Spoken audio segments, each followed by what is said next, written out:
Welcome, everyone, again to another edition of the Sports Wrap with Michael Kravetz. This is the second episode of my sports podcast. It is July 19th, 2012, and I think I'm going to start off today's show with Mark Appel. The number one pick in the first round, he was the number 8 overall, could have been the number one pick, decided to turn down the offer made by the Pirates last Friday. The deadline was 5 o'clock. No deal was made. He turned down $3.8 million, and the Pirates actually went over what they were allowed to do, so there would have been a tax against them if Appel would have signed. But he ended up not signing. So now the Pirates will have their original pick based off where they finished this year in next year's first round. They will also get the 9th overall pick, and due to a new competitive balance lottery draft, the Pirates got the second pick in that, so they'll have the 33rd pick overall. So basically they'll have 3 picks in the top 33. So that's not a bad bargain once you consider that. Appel, in other words, is an idiot. He decided to go back to Stanford for senior year. Going back to school, finishing out, trying to get your degree there, I'm all for that. But you had a chance to play for the Pirates. I mean, they're an up-and-coming team. They have a lot of great pitching prospects down in the minor leagues. You had a chance to start your pro career a year earlier, and he declined. How much of this was his decision? I don't know. His agent, Scott Boras, has had a lot of questionable ways of dealing with his clients. He probably had an influence on Appel not signing with the Pirates. Other people I've heard, other analysts and other critics on other shows, were saying that, Appel, he wanted to play for Houston. They had the number one pick. When he didn't get picked by them, everything changed for him. So he may not have wanted to sign with like if the Mariners or the Marlins drafted him, he still wouldn't have signed with them. Maybe he was just set on playing with his hometown team, and since it didn't happen, he had a bad attitude about it. I don't know. Another thing was, since he is in Stanford and his family is pretty wealthy, maybe the money, I don't know why he wouldn't have just accepted to play, because maybe that wasn't a lot of money to him. I don't think he would have cared about the money, since he's been in a wealthy family his whole life. So maybe if he didn't have such a great life growing up, he would have jumped on this opportunity. I don't know. Maybe he just wants to play one more year at Stanford that badly. I don't know. But I think this is going to hurt him in the long run, because next year's draft is a lot more deep, a lot more depth, definitely a lot more talent. I think he's gonna fall to the lower end of the first round, and he's gonna probably get less what he would have made if he would have signed with the Pirates. So I think, Mark Appel, you made the wrong decision. Maybe you're gonna be a great pitcher in the major leagues. I don't know, but you passed on an opportunity to start your career earlier, and I just think it was a huge, huge mistake. Going to switch now to the Pirates right now. Coming off a 3-3 record for their first road series after the All-Star break, they were able to get 1 of 3 in Milwaukee and 2 of 3 from Colorado. Now, in the Milwaukee series, in both series, there was a good and a bad. First, let's start off with the bad.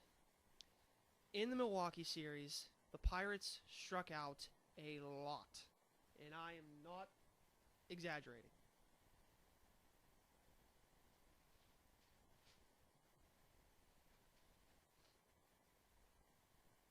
In the game on Sunday, the Pirates struck out 14 times. In the 3-game series with the Brewers, they struck out a combined 44 times. That is an alarming sign. Now, I know a lot of good teams in the past that have made the playoffs. They've struck out a bunch of times. They've had a lot of sluggers that have struck out. Pedro Alvarez comes to mind. With him, he's going to be either a big home run guy, and with that comes strikeouts.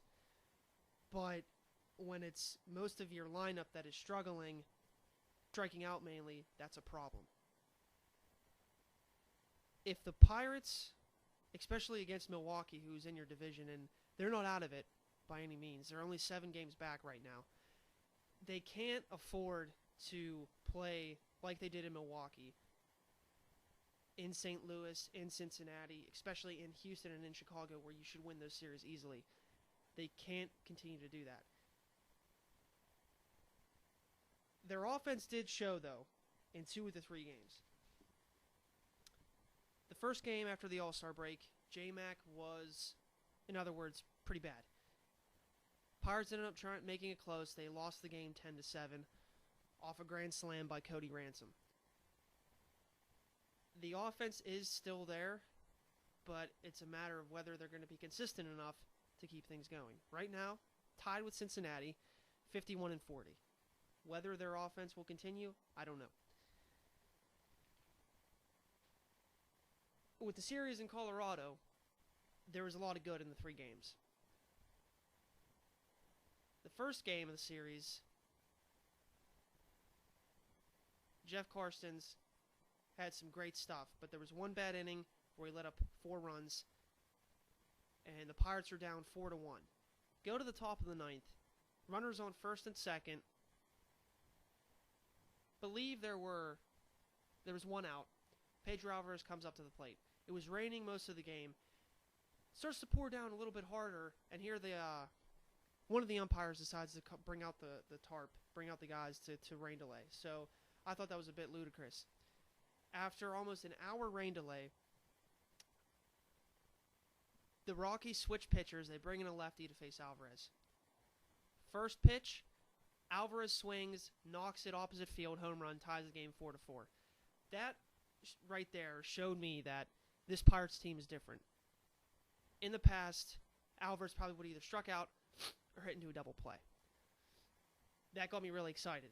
The bad thing about that game, though, Jason Grilli blew it.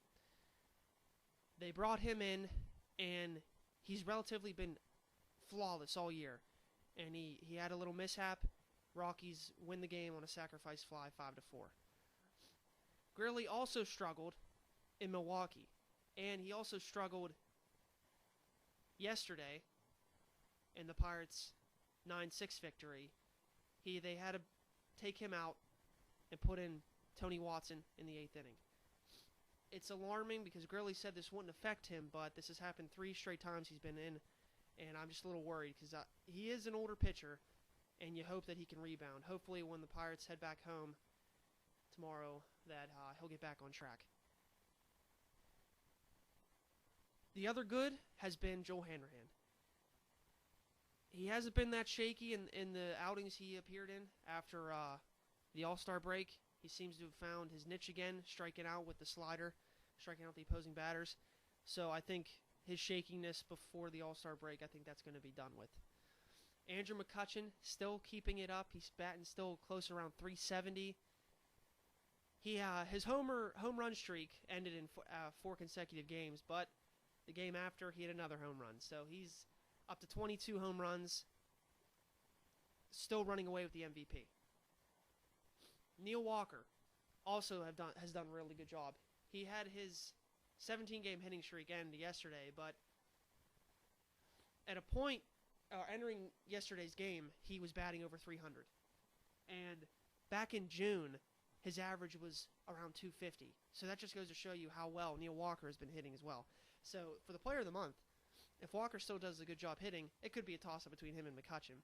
But obviously it would go to McCutchen because he has the more home runs.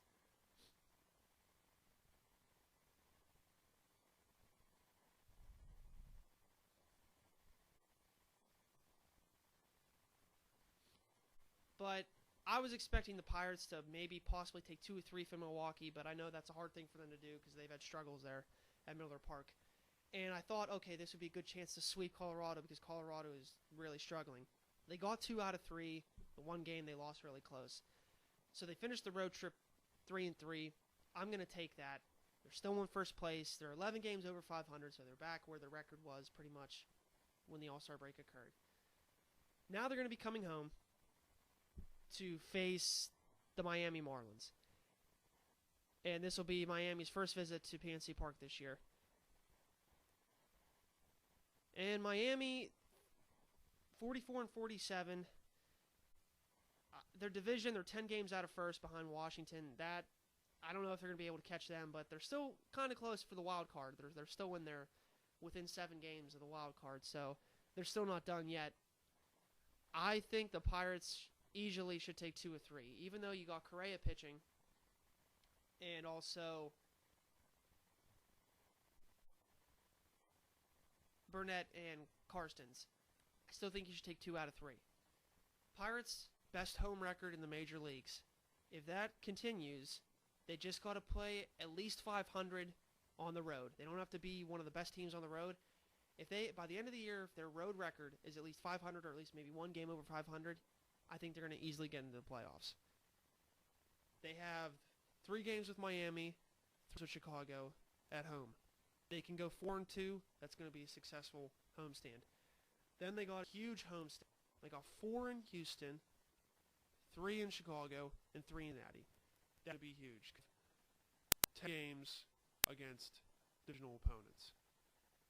For that to work, they must at least go 6-4, 7-3 to at least stay within distance of place. Now, there was some news that, even though Pirate players admit it, they're probably a little, they're not worrying as much, I guess you'd say, of Cincinnati Reds, because it was at least that Joey will be weeks from surgery, I believe. So the Reds are without their best player and obviously an MVP candidate the first half of the year. So the question is, will the Reds fall back a little bit? Will St. Louis or Milwaukee send ahead of them? And can the Pirates take advantage of this and try maybe build maybe like a 4 or 5 or 6 game lead?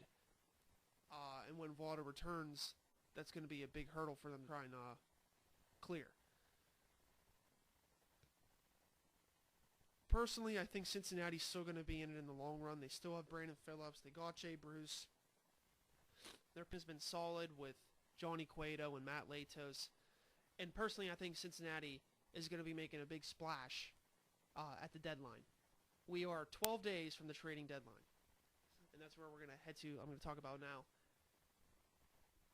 Reports are that Cincinnati might try and go after Chase Headley. Scott Rowland is batting below 200. He has not been what they wanted for this year. He's getting older. This is